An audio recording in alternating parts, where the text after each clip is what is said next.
Welcome back to Bad Boss Detox, a podcast about healing ourselves after toxic work, where we, two middle-aged white ladies, solve the world's problems by, you guessed it, talking too much.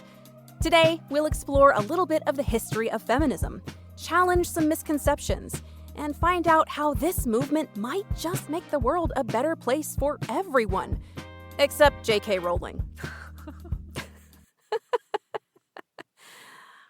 So, question. What was the attitude towards feminism in your house growing up? Because you said your mom was a stay-at-home mother. Oh, Lord. Okay. Well. Oh, Lord. The attitude towards feminism in my house was that it was a bad word. Women's lib. It was women's liberation in the 1970s is what feminism was referred to as. And my parents could not stand women's lib or Jane Fonda. You know, it was just, I can't really tell you what was bad about it. I can only tell you that I grew up believing certain words were bad, and I didn't ever know why, like atheism. Atheists were so bad. Feminists, so bad. And then at some point, the suffix "ist," I was taught meant that whatever you put before that, believed that they were better than others. So, like racist. All you have to do to prove that point to me is tell me, you know, like racist. Racists think that only their race is the best race. They think that, and so feminist implies that women think that they are superior to men. And that is how I perceived it for most of my life. After learning a little bit more about the history of feminism, I can see where that attitude comes from a little bit more, but we're still going to clear up that misconception. Yeah. Well, I mean, I've learned so much over just the past 10 years, I would say. And even more, like I said in the last episode, since my granddaughter was born. Yeah. Having a granddaughter, I've never had a daughter. I have sons. I had brothers. Never had a sister. I think that my instinct is to protect boys from the big bad feminists. I think that was where my head was. I didn't understand the reality of feminism. I only understood it as an ist, which is bad. Yeah, I think a lot of people have misunderstandings about it. So in my house growing up, I think I talked about this in the Women in the Workplace episode, how my dad really went out of his way to teach me how to do just everything for myself. So I was always kind of like, why are you acting like I'm not as smart as you just because I'm a girl? And so I just kind of was automatically a little bit more open to the idea of feminism, although I probably didn't know the definition of it until much later. But yeah, there wasn't like a negative attitude towards it in my house. But there was somewhat a negative attitude towards it in my school and other public spaces. Well, you know, I think my core beliefs were always feminist in nature, but the word itself, the title, that was bad to me because I remember discussing things with my dad that were, my view on it was pretty feminist, you know? But I still believed that I was no women's liber. I was not going to be that. So why are we talking about feminism on a work podcast? Because I said so. Because Katie said so. Because everything is connected. It's been part of both of our journeys through healing from toxic work and relationships, and it's often misunderstood, even by me. It's come up several times in other conversations that we've had, and so we just wanted to give you listeners all of the context that we can in like a 50-minute episode. There are entire college courses on this, so please know that we are very much condensing it. But we want to see where we've been, where we hope to be going, and how we could help everyone, not just women, at work, school, and just in life in general. So as I kind of said, I have considered myself a feminist without knowing what that was since elementary school, or at least I felt like it. I was calling boys out on the playground for inappropriate stuff, trying my best to defy the stereotypes about girls being prissy. You know, I took great pride in the fact that I was a Girl Scout and I could start my own fires and I wasn't afraid of snakes. Nice. And there was one time that I was about 7 years old and I was playing on the playground, and there were some boys playing with us girls, and they wanted to play like cops and robbers or something. And one of the boys was playing as a cop, and he decided to frisk me exactly the way that a cop would frisk you. Mhm. And all I knew was that nobody's allowed to touch me like that without my permission, or no one's allowed to touch me like that, you know? And so I kicked him in the nuts. Good for you. And I then got called into the principal's office because I kicked a little boy in the nuts. But he And the felt you principal- up. Oh yeah, he tried, and I kicked him, and he stopped. But I got called into the principal's office, and that principal, who was a lady, once I explained the story to her, she was like, "You can go. That's all." Oh, good. Because I thought So that was the going boy a got in totally trouble. different way. Yeah. The boy got in trouble, but Yeah. yes. And then I went home and told my mom, and she was like, "Maybe don't automatically do that." But I'm glad you stopped him. No, you know? anytime someone tries to fill you up without permission, you allowed to automatically use kick them violence. in the nuts. Yes. Yeah, I mean, that was my reaction. Yeah. But even though that was my attitude, there was still way too much of my brain real estate that was being taken up by thinking about boys. Yeah, of Because I was boy crazy from like course. day one. Yeah.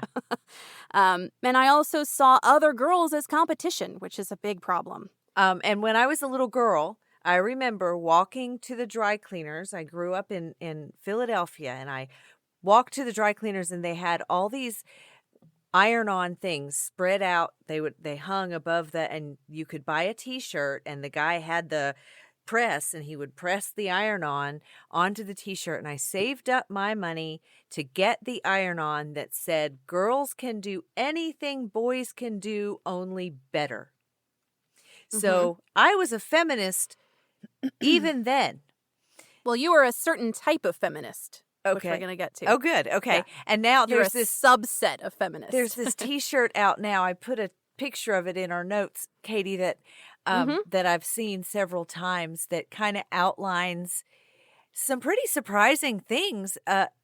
Date-wise, in 1900, women gained rights to property and wage rights. In 1910, women could wear pants. Yeah. Like it was illegal to wear pants. Some of these blow my mind. Yeah. In Yeah. 1920, white women could vote. In 1963, women gained equal pay rights. Sorta. In 1965, black women could vote. In 1969, women were allowed to divorce their husbands. They were allowed to initiate the divorce. In 1972, that's 1 year after I was born, women could get birth control without a man. That is crazy. That you had to have a man to get birth control? Like your husband had to go with you to the doctor and be like, "We're not trying to have a baby." What's crazy is, well, in 1974, women could buy a house without a man. Mm-hmm. But what's really crazy is 1 year before I graduated from high school, 1988, women could own their own business without a man. So all of these women that we talked about in the previous episode who owned stores or who ran stores and everything, they didn't own the store. They were just running it. They had to have a man. 1988. I That had is way no crazy. idea. I didn't either. In 1994, women gained legal protection against domestic abuse, and in 2024, we hoped that women could be the president. They can. But not They yet. can. Yeah, I better just take a black Sharpie and scratch that bottom one out because Right? I mean, didn't turn out that way. yeah. I like feminine and masculine. And in my household, we have feminine and masculine. And in my brain, women don't eat steak. Mm-hmm. I don't judge anyone on that. But to me, I see it as boy food. I see things With a gender binary. Sort of. Yeah. Sort of. So I don't really want to be equal. Our differences, I think, are beautiful. The differences in all people are beautiful. And I want to be treated fairly. I don't necessarily want to be treated the same. That's kind of what I'm saying. What I'm saying is that I don't want femininity to be taken away. I don't want masculinity to be taken away. I don't want everyone running around non-binary because of equality. Like, I don't want anything taken away from anyone. I'm not, it's kind of like, you know, when people were fighting against gay marriage, I'm like, what are you going to lose? Nothing's being taken away from you. I just would like for women to gain some rights. That's kind of an older idea of feminism. And so when we get into the third and fourth wave is when that sort of evens out. Right. So, right. So while little girls are being told that they can do and be anything, I don't want our sons to be left out of that conversation. Yeah. And later on, I'll tell a story. But while little girls are being taught to hold their power, I think we also need to be teaching our little boys that they're allowed to cry. Yes, and that's exactly what fourth wave feminism is. Okay, so we're going to get there. Yeah. Okay. Yeah. And when I was reading about the waves, I couldn't really decide if it was like an 80s band or a cult. But either way, or both. I'm in. Yeah. I'm in. Yeah. Here's a bird's eye overview of the history of feminism broken into waves, the most common way to categorize the movement.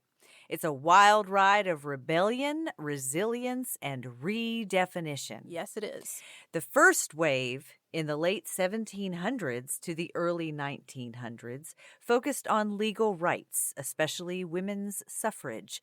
Think Mary Wollstonecraft, Sojourner Truth, and the fight for the vote. All right, so this wave of feminism was still pretty exclusive, only upper-class white women. They said at the Seneca Falls Convention, I believe it was, if white supremacy is to remain alive in the South, then we have to give women the right to vote. Like, that was how they phrased it.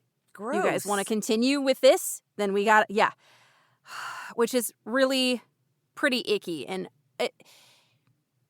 see, and at the time, like, they knew that the southern states had a different point of view and they were trying to just cater to that. So I don't know how many of those women who were saying those things in the suffrage movement actually meant it, or if they were just like desperate trying to get the southern states on board and would say whatever.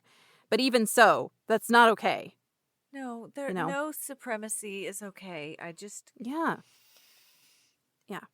So you can see how some of these things in this history are not so pretty. You know, it's not 100% above board here. No, history's not pretty. It's not. And we need to be honest about it instead of just erasing certain parts of it that we don't like. You know? Well, and you know, one of the things that gets on my nerves about some people that I know and that I don't know is the old, well, that's just the way I am. That's just the way I've always been. Yeah, that's bullshit. And I'm always just like, look, it's not hurting you at all to just respect other humans who think differently than you. Exactly. Or look differently than you. Or whatever. Yeah.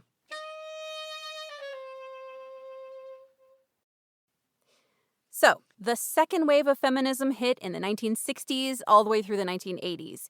And this is when we got the Equal Employment Opportunity Act, which barred employers from firing based on gender or pregnancy. Because before that, you could just get fired for being pregnant. Yes. They were like, well, you're going to have a baby soon, so we might as well just kick you out. Of course, we also got Roe v. Wade, temporarily, and more radical sexuality reproductive rights during this movement. So this was more about getting the right to birth control and stuff like that. Without a man's help. Without having to have a man's consent, right? There was also Title IX, which is a federal law, part of the Education Amendment of 1972, that prohibits sex-based discrimination in any educational program or activity receiving federal financial assistance, which is also something that's come into question recently. So during this time, this is when I was saying you were sort of in a certain subsect of feminism for a minute there. The movement was divided into liberal feminists and social justice feminists. Okay. So liberal feminists believed in eliminating barriers, dividing the sexes, and they just wanted true gender equality. Okay. The social justice feminists believed that women required greater equality or preferential treatment, right? So this was the thing that you were like, that's what makes feminism not okay with me, is giving women preferential treatment, right? So you really would fall into the liberal feminist subsect more than the social justice feminists. But this was something that was divisive even amongst the people in the movement. You know? So there was like controversy splitting the movement already. Yeah. There were people that were saying, no, women need to have women-only spaces, and they were sort of alienating to men who might have been allies to them otherwise. Yeah. Oh, ouch. So, like women-only spaces, that just gave me, different water fountain vibes. Ew. Yeah. Yeah. But I almost can understand the other side of that too, where like if you have been in an abusive marriage and you want to be in a place where there are no men around because you don't currently feel safe around men at all. I can understand that. Yeah, and then they opened those for women-only gyms. I can also understand that. Those were in the 1980s. Yeah. I don't want, if one of the reasons I didn't go to the gym very much was because I didn't want men looking at me in my tight pants. Yep, I know. So, yeah.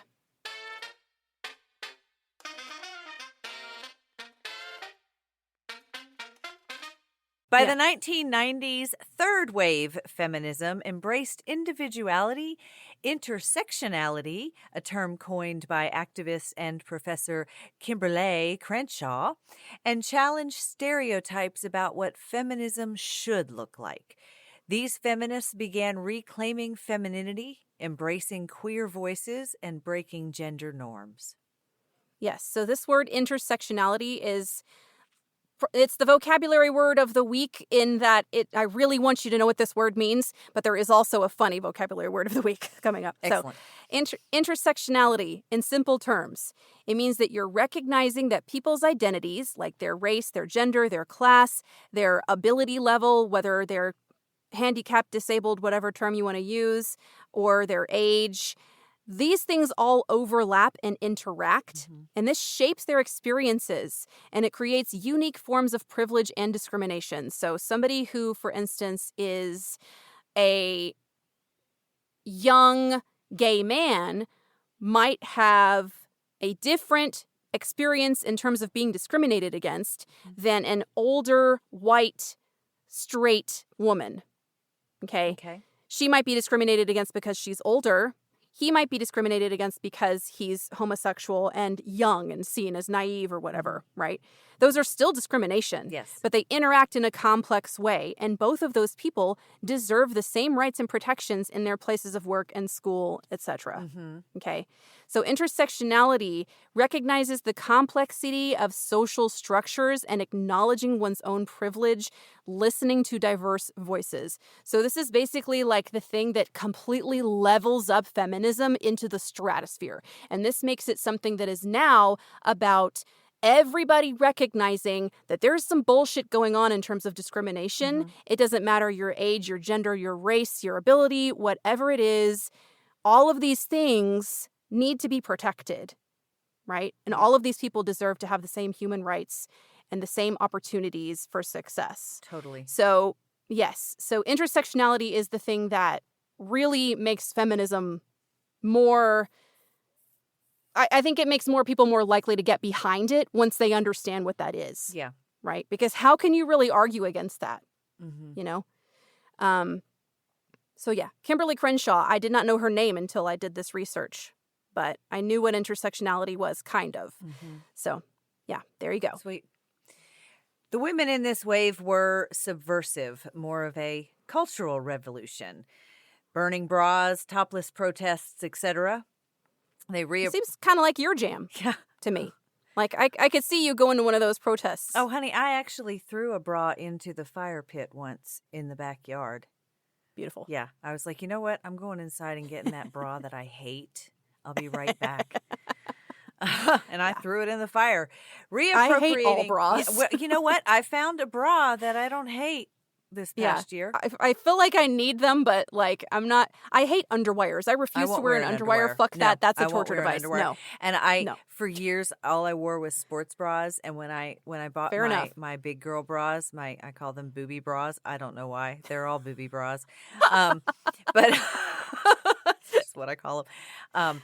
They made me feel uncomfortable. Like I felt like not uncomfortable, but like dirty. Like I was like, I don't like the way this feels on me. Okay, so the sexualization of this I undergarment. did not like it. I was like, what is happening? I can wear them now. They're a little tight. But when I first switched from wearing like just t-shirt bras and, I wanted a little push up, and I bought these bras and I was like, that's weird feeling. Anyway. Yeah. Reappropriating derogatory language like bitch and slut. Let's talk about that a little bit because I really hate it when and it was a thing a while ago and I don't see it very much anymore when girls refer to themselves as bitches. And I feel that. I cannot stand it when girls are like, I'm just a bitch. I'm a bitch. I don't like it. Okay, good to know because I'm one of those people. You call yourself a bitch? Yeah, I'm a bad bitch. I'm a boss bitch. That's different. That's different. That's not I'm a bitch. What I care about is when women are saying I'm a bitch. They're putting out there, I'm a bitch. I am not going to be nice to you. I am a bitch. So yeah. I am they're tough. I'm a bitch and you're a bitch and we're all bitches and I love the word slut. I don't mind a slut at all. See, that one is one that I almost bleeped out of the episode. Really? Because so I think bitch is less incendiary because it has been more reclaimed, as you said. Like a lot of women will just be like, hey, bitch. But slut is one that I have been personally called and bullied using that term. And I don't really think of it as like a slur that I can't stand to hear. But I understand how some people might because of how they've been shamed for things that they may not even have done. Well, that's true. That's definitely and true. So, I understand the sensitivity around it. And I think I put it in the trigger warnings for that episode. I think anybody who has been bullied with any word, any word could be triggering for anybody who has been bullied using that word. Yeah. And there's a lot of But the ones that we know are a problem, I think we can be a little more sensitive around. If we can be, then we should be. Well, and just like if somebody tells me they've changed their name or they've changed their gender or they've changed something about themselves, regardless of what my thoughts on it are, there is no way that if you came to me and said, I want you to call me Bert from now on, there's no way I would be like, no. I get it. I get that when a person wants to change their name or their gender identity or the way that they're referred to, their pronouns, all that, it can be hard for people that have known them a long time to adjust to that. Right. And as long as they can adjust together. Yep. They're always, everybody that I've met that has gone through a transition like that has been so understanding. And if I mess up and use the wrong pronoun or whatever, and I'm like, hey, I'm sorry, I'm working on it, just keep reminding me, then it's all chill. Yeah. They're just going to keep reminding me. As long as they can tell that I'm making an effort and eventually I'll get there, it's all fine. Yeah. We can just do the best we can do as long as we make an effort to do the best we can do and not say things like, well, that's just who I am. Yeah. If you are going to put yourself into a box like that and just never accept any outside opinion, never challenge any of the beliefs you were raised with, then, I feel like you're making an excuse. Yeah. For your bad behavior. 100%. Agreed. Yeah. Some people believed the term feminism is gender exclusive. Me, here. Yeah, and that's what you said before. At this time, a lot of women decided to distance themselves from the movement, seeing it as exclusionary and polarizing. It was seen as a man-hating movement, and that is definitely how I saw it. That is definitely how sometimes I still see it. That's definitely how I was taught in my home, that it is a man-hating movement. And by golly, I never hated a man.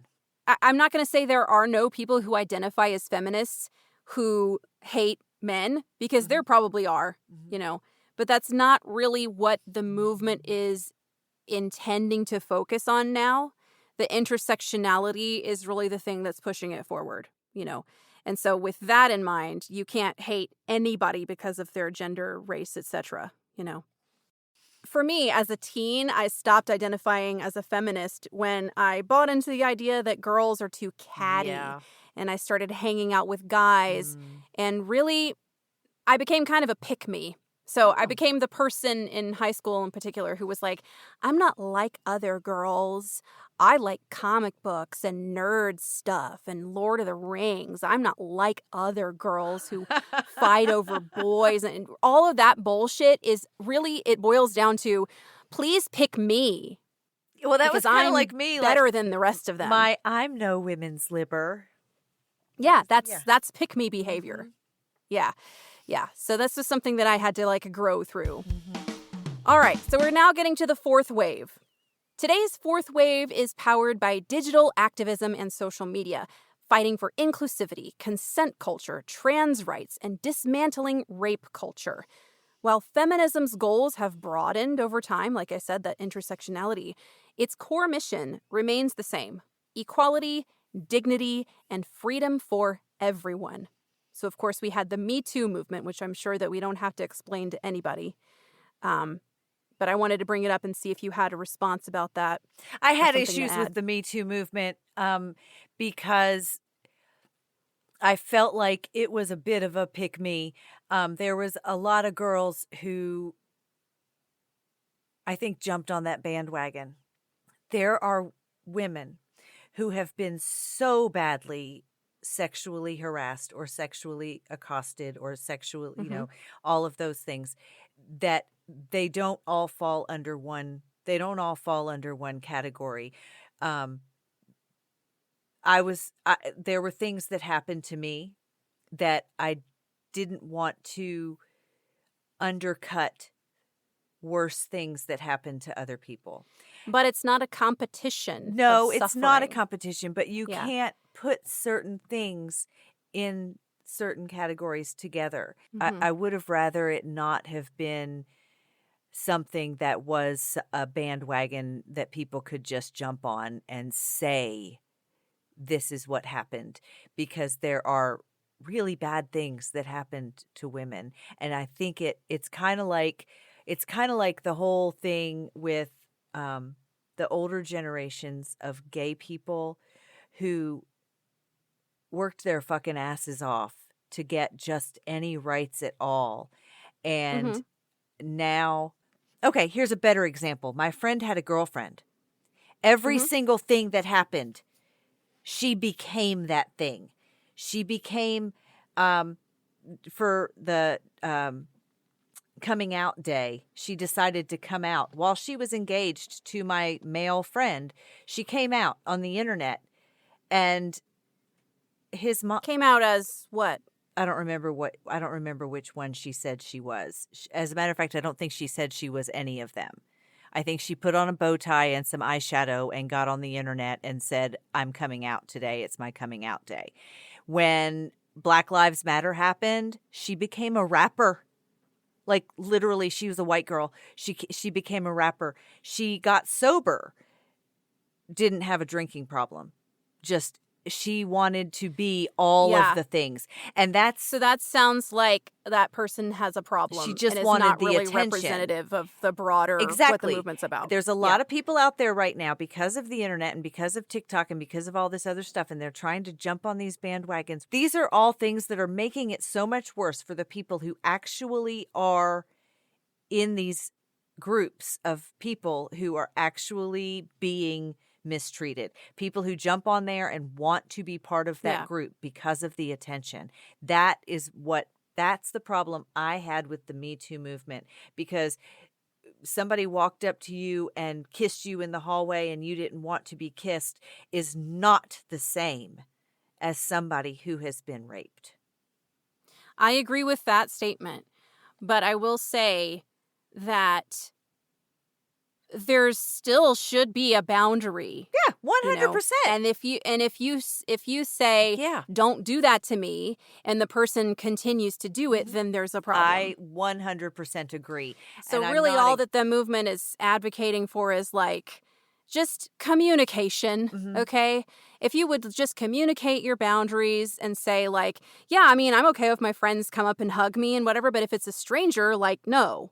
Sure. But there just needs to be, the culture itself needs to be examined about what is okay and what is not okay, particularly in the way that women and other marginalized groups are treated in the workplace, because sexual harassment at work is not okay. It is not okay. Done. Yes. I 100% agree. Yes. So basically, this made me think about the dress code in schools. And that's where you need to get the duct tape and shut my mouth. So let me tell you where I'm at on this, okay? And you can agree or disagree or agree to disagree. It is the girls who are expected to change their dress and their style to suit the boys' educational needs so that the boys are not distracted. That's where this is coming from, okay? So in my opinion, if you are asking a 10-year-old girl not to wear shorts that are a certain length, because why? It might distract the boys and it might distract her male teachers. I was going to say that. That means that male teacher needs to be fired. Yeah. That person has no business working in a public school with children if they are distracted by a child wearing shorts. That's objectifying women. That is perpetuating the idea that men have no control over their actions, and it's women who are getting blamed. The victims are getting blamed. It's victim blaming. It's saying, oh, you got raped because you were drunk. What were you got wearing? Raped because you were wearing that outfit. What was she wearing? It all ties in together. Yes. So I think that it definitely needs to be re-examined. Okay. Some dude somewhere just decided one day that little girls are distracting. It grosses me out. Yeah, it really comes from a disgusting place if you really think about it. Yeah. It's like, oh no, we're trying to protect girls from whatever. Then don't hire pedophiles. Don't make it the girl's responsibility. No, you're not trying to protect girls. That pisses me off. All right, so we talked about the dress code. This fourth wave movement has also been criticized for using the internet to call out misogyny and harassment through what has become known as cancel culture, which I have mixed feelings about as well. I think that the idea of demanding accountability for uncool behaviors is not quite the same as public shaming. And it may do more harm than good. I don't know. I haven't been canceled. I might be after this episode. Well, I think it went a little too far. Like, I think some people should definitely, Bill Cosby should definitely be out of the public eye. Like, if you completely, quote unquote, cancel someone and just erase their existence, that doesn't leave any space for them to absorb that criticism and change their behavior and learn and grow and whatever. People can change. Like, I know that I have changed my viewpoints on a lot of things. There is regret. There is forgiveness. There are addicts who do terrible things and then they go through recovery and they are no longer terrible people. You know, like they never were terrible people. They just did terrible things when they were in a terrible place. And I think there's a big difference between being a terrible person and doing a terrible thing.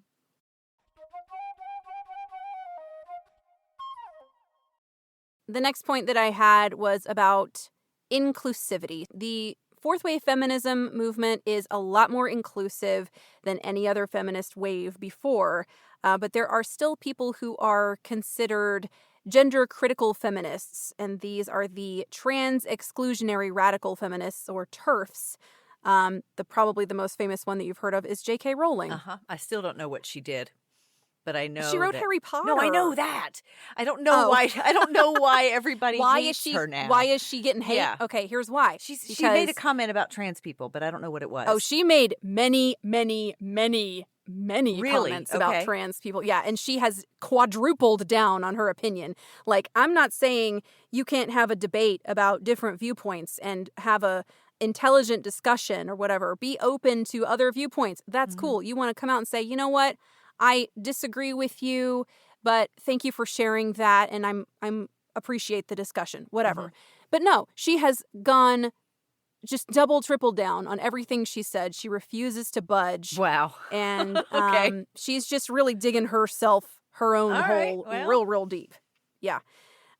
So this idea of gender critical feminists like J.K. Rowling, these TERFs, these are people that say anyone who was born a man retains male privileges and will never know what it really means to be a woman, which is really transphobic, honestly. Like, trans allies point to the fact that women have way more rights and privilege than trans people do. And you were saying before, like, there are people in the LGBTQ community who have fought and fought and fought and Yes. fought for the few rights that they have. And so to say, like, no, you don't get to count as a woman or a feminist because you're a trans woman, it's like, no, how about we just shut up, okay? How about you just accept that people have all these different reasons they might be discriminated against and, like, just accept them when they need to be accepted. Just let them feel welcome, and all of us can get through this together. Like, all we need to do is stop hating people. Yeah, there's no reason to say mean things to people. So those are some things that are currently going on. We were really looking at the criticisms that people have had about feminism, and the reason that maybe some people have this negative idea about it. But I want to talk about why feminism actually could help everyone. Okay? So there's lots of reasons here, but first, it promotes equality, not superiority. Now, as I said before, there were some people earlier in other waves that did feel like women needed to be treated as superior to men, but that's not currently what the movement is about. Today's feminism fights for equal rights, not for women to dominate, but for everyone to have the same legal, economic, and social opportunities. So equal pay, parental leave, not just maternal leave, but any parent, okay? Healthcare and education. Everybody deserves good healthcare, whatever gender you are, period. Do you think that it was because men were legitimately superior and so people thought that women wanted to just swap the roles? I think that it's coming from a place of feeling like those men need to be put in their place and learn what it's like. Yeah. You know, Okay. it's not coming from a great place emotionally, I don't think. Yeah. But I also, having been abused by men sometimes, have had that tendency towards that anger and that bitterness. You know, something that I worked through, but I understand that knee-jerk reaction kind of thing. Yeah. So, number 2, feminism frees men from toxic masculinity. Feminism says it's okay for men to show emotion without shame. And I just quickly want to tell you about this thing that happened on Facebook several years ago.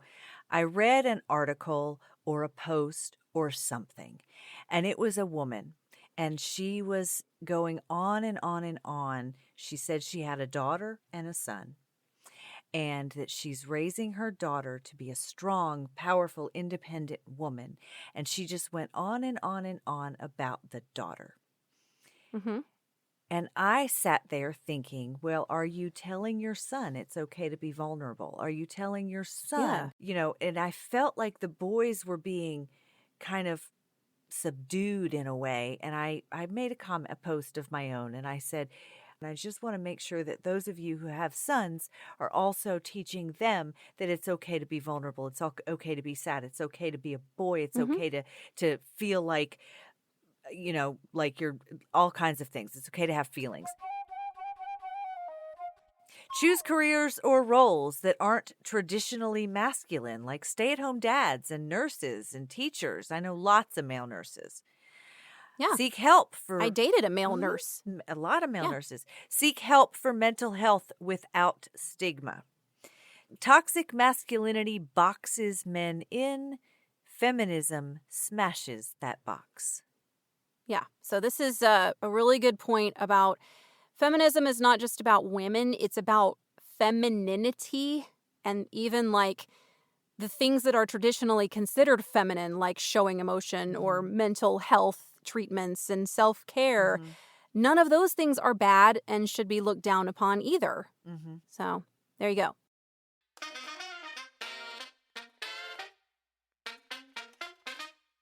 Feminism also supports healthy relationships because it promotes consent and equal power balance and clear communication.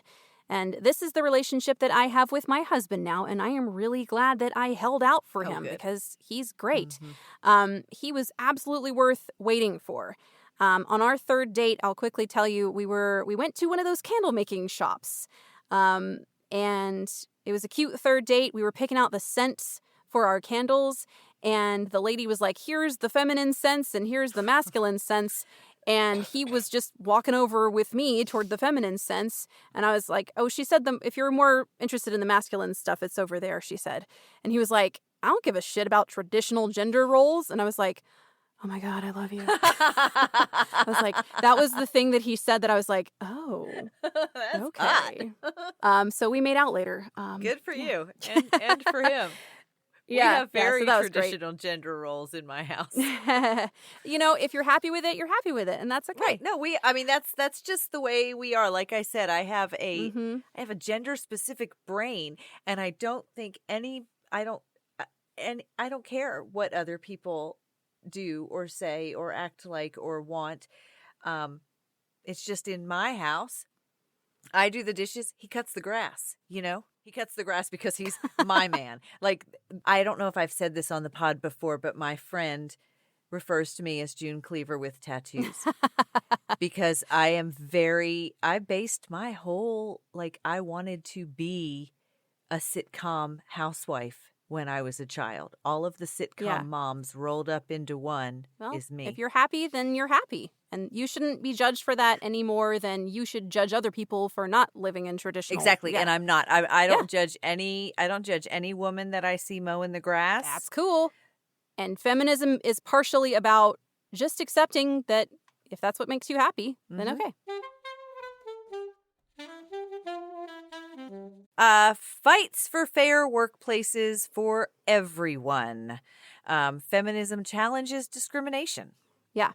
I have noticed, and it's not across the board, but when I have worked for women bosses, they have sometimes had the tendency to be a little bit micromanagery. They're sometimes micromanagers. And I feel like they might be doing that because they have something to prove in a male-dominated space. Yeah, because even as a teacher, most of the principals were still men. So the women principals, I think some of them felt like they had something to prove. Unpaid labor. Yeah, like the insane expectations put on teachers to work outside of contract hours in a female-dominated profession. Yeah, I talked about that enough. That is wild to me. Unequal parental leave. Yeah, because why would you only provide maternity leave and not also just parental leave? Well, because in the olden days. Well, I know because in the olden days, but like the men, why is it only the woman care of the children? Yeah, I know. There was something I learned about the wage gap too, because they say that women make like 75 cents on the dollar that men make, and it's not necessarily because the employers are deliberately paying women less, because that's illegal still for now. It's because women work fewer hours because they're expected to care for children. And elderly parents and other things. And so there's just this societal pressure on them to not work during that time. Well, historically, women are the caregivers. And in my jobs, I've always had jobs that know that my family comes first. Good. And my husband's job won't let him leave. Yeah. And that's, again, one of those things that we chose. It's the choice that we made. My boss at the gym used to tease me that he was going to find a gay man to replace me who didn't have any children. Rigid gender roles at work. Yep. When workplaces are inclusive, everyone benefits from fairer policies, flexibility, and support. Absolutely. And this also, feminism builds a more just society because intersectionality is really like a world-saving idea. It pushes back on all kinds of systemic inequality, not just sexism. And the ripple effect lifts up multiple communities. Every community, okay, can be helped by this idea. It benefits future generations. Feminism helps raise kids with less pressure to act like a man or be a good girl. Yeah. I hate that one. How could feminism help me survive my toxic work environment? Yeah, so bringing it back to the workplace specifically, feminism isn't just about marches and slogans, it's a survival toolkit for a toxic workplace. It gives us the language to name what's happening: emotional labor, gaslighting, tone policing, and all the invisible work that women are just expected to do without credit or compensation. It helps you to realize that being passed over for a promotion isn't just bad luck. It's often a systemic problem that has to do with discrimination at some level.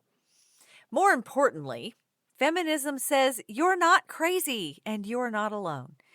It encourages boundaries, it challenges perfectionism, and it reminds you that your worth isn't measured by how much abuse you can endure while still smiling in Zoom meetings. Oh, God. Saying no, talking about pay, refusing to carry the emotional weight of the office, those are feminist acts.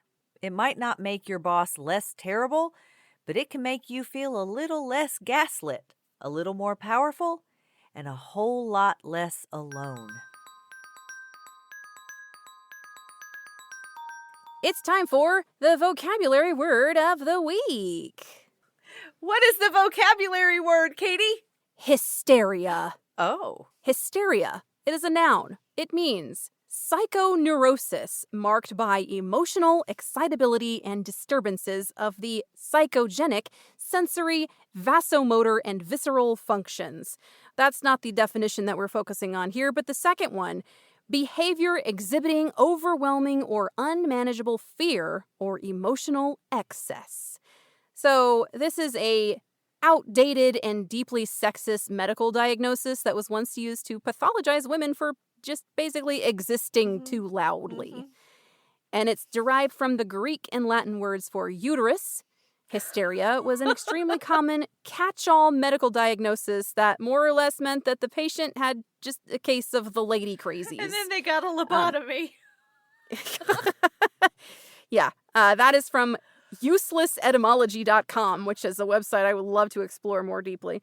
Yeah, so hysteria is the word of the week. Oh. Are you being hysterical? Don't be hysterical. No, really, they give them lobotomies. That's true. What? Who? When women went hysterical, they got a lobotomy. It happened all the time. That's fucked. Okay. Katie, I'm sorry to interrupt, but I've just received an urgent memo from the HR department. Oh, Lord, let me brace myself. Internal memorandum from Human Resources to all staff. Subject: workplace conduct and emotional regulation. Dear team, it has come to our attention that some employees have been expressing excessive emotional responses to various workplace situations. While we understand that everyone has feelings, we would like to remind staff that outbursts, tone, or any behavior that could be perceived as dramatic, unsettling, or hysterical is not in alignment with our company culture of calm, compliant collaboration.